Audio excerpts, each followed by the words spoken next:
Saludamos ya a Keiko Fujimori, fundadora y presidenta de Fuerza Popular. Muy buenos días y gracias por acompañarnos. Buenos días, Ricardo. Buenos Gracias días. por la oportunidad. El pasado verano, el mes de julio, su padre, Alberto Fujimori, expresidente de Perú, anunció que se iba a presentar a las elecciones presidenciales en el año 2026.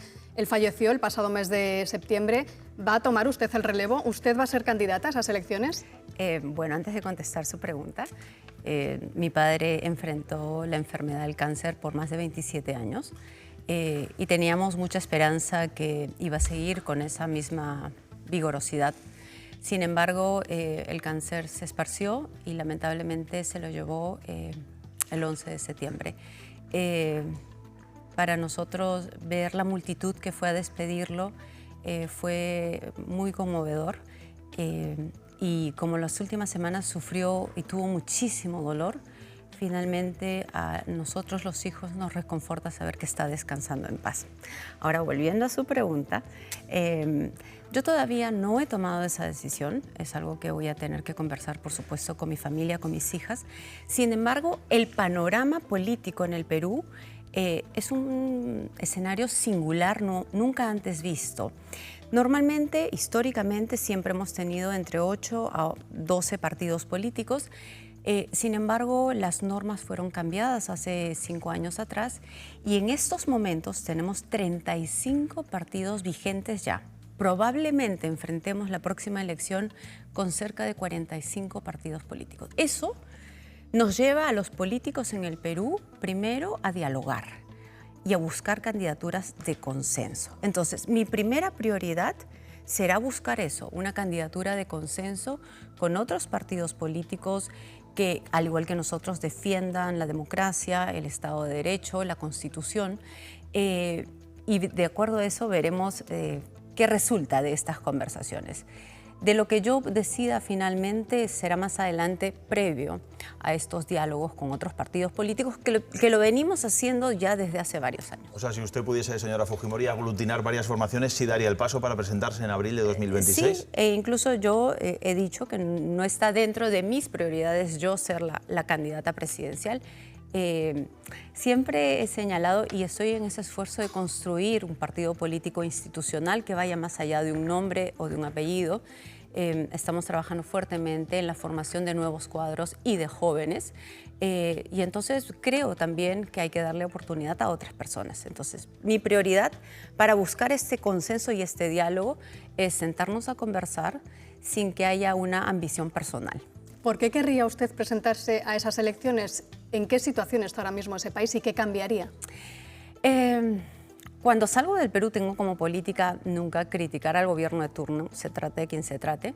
Sin embargo, es importante señalar dos cosas. Primero, la parte preocupante en que la seguridad ciudadana se ha desbordado, hay muchísima delincuencia y creo que este flagelo que aqueja a toda la región de Latinoamérica tiene que ver también con la crisis política en Venezuela. Las dictaduras de Hugo Chávez y de Maduro generaron una migración de millones de venezolanos que salieron de su país en búsqueda de mejores oportunidades. En el Perú los hemos recibido con los brazos abiertos, tenemos más de 1.3 millones de venezolanos. Sin embargo, hay algunos pocos individuos, y yo creo que nunca hay que generalizar, hay algunos pocos individuos que han hecho que la seguridad ciudadana en el Perú, junto a algunos delincuentes peruanos, pues esta se desborde. Esto es lo que está quejando y la mayor demanda de los peruanos. Sin embargo, también hay una parte positiva. El gobierno de Pedro Castillo, que hoy está en prisión, que intentó hacer un golpe de Estado, intentó hacer también un cambio de constitución y de las normas.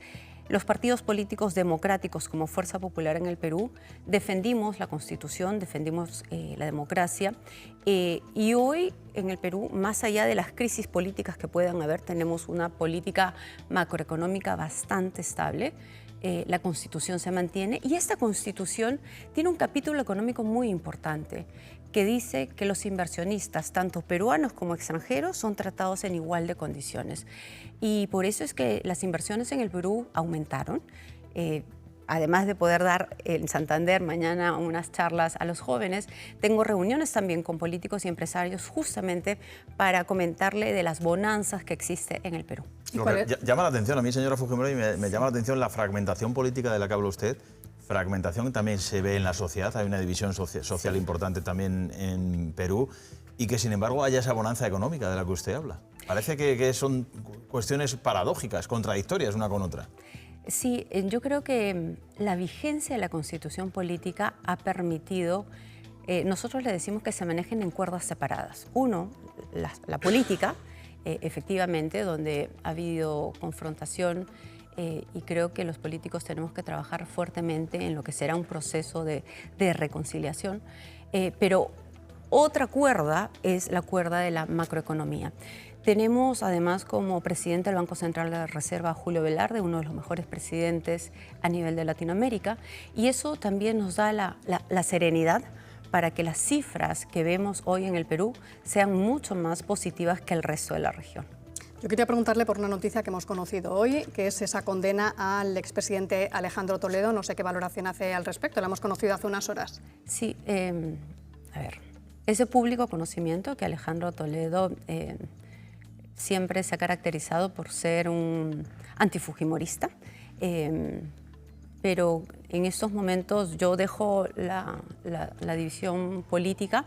No voy a hacer leña del árbol caído, pero creo que es una decisión que a lo largo de los últimos años y por las noticias que se veían revelando es algo que se veía venir.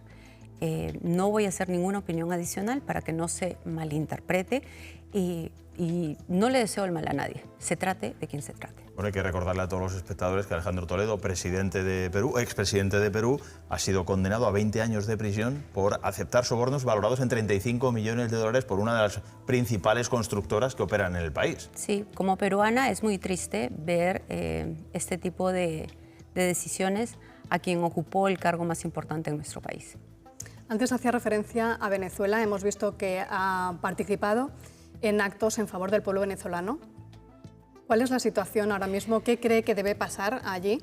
Desde Fuerza Popular hemos apoyado mucho a los líderes de la oposición venezolana. Tuve la oportunidad de conocer, conversar en varias oportunidades con Antonio Ledesma, Leopoldo López, con María Corina Machado.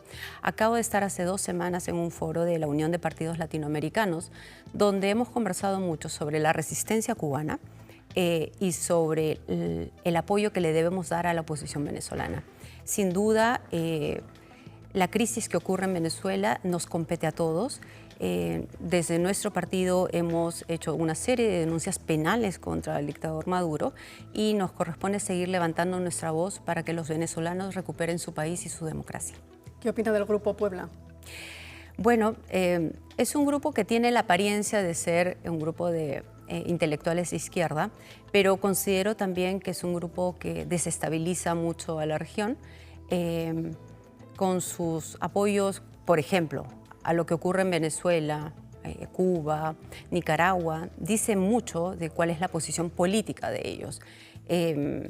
Creo que en nuestro país, por ejemplo, cuando yo tenía que debatir, estaba participando en la elección del 2021, yo no debatía casi con Pedro Castillo, yo tenía que debatir con los miembros del Grupo de Puebla y eso a nosotros nos genera muchísimo rechazo, ese tipo de intervencionismo político. Señora Fujimori, ¿por qué hay esa polarización en toda América Latina, en toda Sudamérica? O sea, ¿por qué podemos encontrar cómo hay países que apoyan abiertamente a dirigentes izquierdistas? Por ejemplo, el señor Lula da Silva, Dina Boluarte u otros dirigentes, y sin embargo también emergen figuras como la de, por ejemplo, el argentino Milei. ¿Qué es lo que está pasando en Sudamérica? ¿Por qué hay tan tremendo contraste entre un país y otro, pero que a la vez están todos tan interconectados? Yo creo que la política en Latinoamérica es pendular, ¿no? Va de derechas hacia izquierdas y así va girando. Vemos ahora que poco a poco los países van optando nuevamente por políticas económicas más serias, más responsables, y vemos pues que hay un Milei, hay un presidente Noboa, ¿no?, que van resaltando. Y creo que hay países como en el Perú, que tuvo a Pedro Castillo, que están abriendo los ojos poco a poco. Sin duda es un reto y no sabemos qué va a pasar en el 2026. Pero también es importante señalar que es lamentable que en Latinoamérica se utilice el lawfare, la utilización de las instituciones judiciales para perseguir políticamente. Eso es algo que tiene que cambiar. En el Perú tuvimos al expresidente Alan García, que terminó suicidándose por una orden de arresto, ¿no? Eso nos debe llevar a la reflexión de que cuando enfrentamos los ámbitos políticos lo que se debate son las ideas, no perseguir hasta destruir al enemigo. Eso es algo que tenemos que cambiar. Usted está haciendo referencia, recordando a otros presidentes peruanos. Su padre lo fue. ¿Cuál es el legado que dejó su padre? Bueno, a nosotros, los fujimoristas, nos deja un legado muy grande. Mi padre derrotó el terrorismo en el Perú, a Sendero Luminoso y el MRTA, estableció políticas económicas que permitió el crecimiento y trabajó mucho por los sectores más necesitados del país. También tuvo, por supuesto, errores que nosotros tenemos que corregir, como por ejemplo le faltó la construcción de un partido político, y eso es algo a lo que vengo y estoy abocada. Desde hace 15 años estamos construyendo Fuerza Popular, donde el reto es formar nuevos liderazgos. Sin embargo, si ponemos en una balanza lo positivo y lo negativo, sin duda toda la parte positiva es muy grande. Las últimas encuestas que se han mostrado después de su partida muestran que el 60% de peruanos considera que el gobierno y las decisiones que él tomó fueron muy favorables para el Perú. Y yo creo que eso es lo que hace falta: orden, seguridad, Estado de Derecho, democracia y defensa de la Constitución. Pero y usted como hija, y también no solo como hija, sino como política, ¿qué le parece que su padre fuese condenado por crímenes de lesa humanidad? Su padre fue indultado debido a su estado de salud, pero hay antifujimoristas que aseguran que ni siquiera su muerte cierra sus heridas porque su padre nunca pidió perdón. Mire, yo acompañé a mi padre en todo su proceso y en todo el juicio, y nunca hubo un dicho o una prueba en contra de él. Pero fue condenado, señora Fujimori. Pero fue condenado, así es, y nosotros, los fujimoristas, hemos defendido su libertad durante todos esos años. Estuvo preso 16 años, fue durísimo. El presidente Pedro Pablo Kuczynski lo indultó y luego fueron decisiones de 2 tribunales constitucionales en el Perú que ratificaron su libertad. Pero yo no estoy aquí ya para hablar del pasado, que generó mucho dolor y mucha división. Tengo una obligación moral de pensar en el futuro. Tengo 2 hijas, soy madre, mis hijas tienen 15 y 16 años y creo que tenemos que ir construyendo los puentes para que la sociedad peruana y la sociedad latinoamericana pueda curar esas heridas, aprender de los errores del pasado sin duda, pero construir una sociedad mucho más unida trabajando juntos.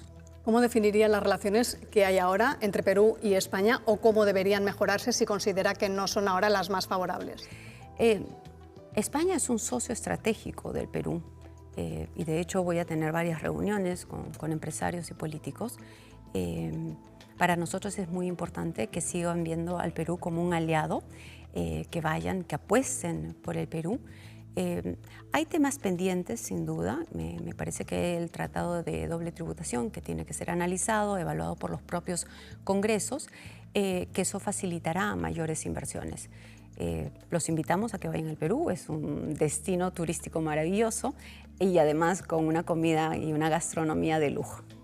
¿Qué inversiones, qué sectores son los más propicios, digamos, para que los españoles inviertan en su país? Bueno, sin duda invertir en infraestructura, en minería, en pesquería. Somos ahora también un país agroexportador con mucha potencia. De hecho, muchos de nuestros productos vienen acá a España y a Europa. Así es que estamos trabajando en ser un país mucho más productivo y además competitivo, porque entendemos que no solamente el mercado es el Perú, sino tenemos la oportunidad de venderle al mundo y estamos vendiendo productos de extrema calidad. ¿Se sigue la actualidad de lo que sucede en España, de la situación actual? También diría que un momento a lo mejor político convulso en nuestro país, allí en el Perú. Bueno, lo sigo, pero voy a no opinar al respecto, no soy española, pero sin duda siempre voy a defender la libertad y la democracia y creo que hay líderes jóvenes, mujeres, que están abriendo un camino importante. Y creo que la participación de la mujer en la política le va a dar ese giro tan importante que necesitamos. No sé por qué me da que se refiere a la señora Ayuso, Bueno, a Díaz Ayuso. Entre ellas, yo creo que ella tiene un gran potencial. Tuve la oportunidad de conversar con ella en el medio de la última elección. Recibí su apoyo y bueno, la sigo, creo que tiene un gran futuro por delante. ¿Qué es lo que destacaría de ella? Su liderazgo y su defensa siempre de la libertad. Estamos hablando también a lo largo de nuestro programa de Cuba, de la situación de las últimas horas, es terrible. Creo que son 4 días ya los que se cumplen de ese apagón. ¿Cómo califica la situación que se está viviendo allí en este momento? Estamos hablando de defensa de la libertad, pero precisamente hoy el presidente está amenazando a todos aquellos que salgan a la calle para protestar contra esos apagones. Miren, la resistencia cubana, y estuve hace poco en Miami, tuve la oportunidad de conversar con ellos y con exprisioneros políticos, es sorprendente cómo vienen resistiendo y cómo la defensa de lo que ellos hacen se ha ido trasladando de generación en generación. Yo siempre voy a defender la democracia, voy a apoyar a quienes tuvieron que dejar forzadamente Cuba y saludo que ellos sigan con el mismo ímpetu y con el mismo amor defendiendo la libertad en Cuba. Pues con esa defensa de la libertad, señora Fujimori, la despedimos. Ha sido un placer tenerla aquí en Buenos Días Madrid. Muchísimas gracias. Gracias por esta oportunidad.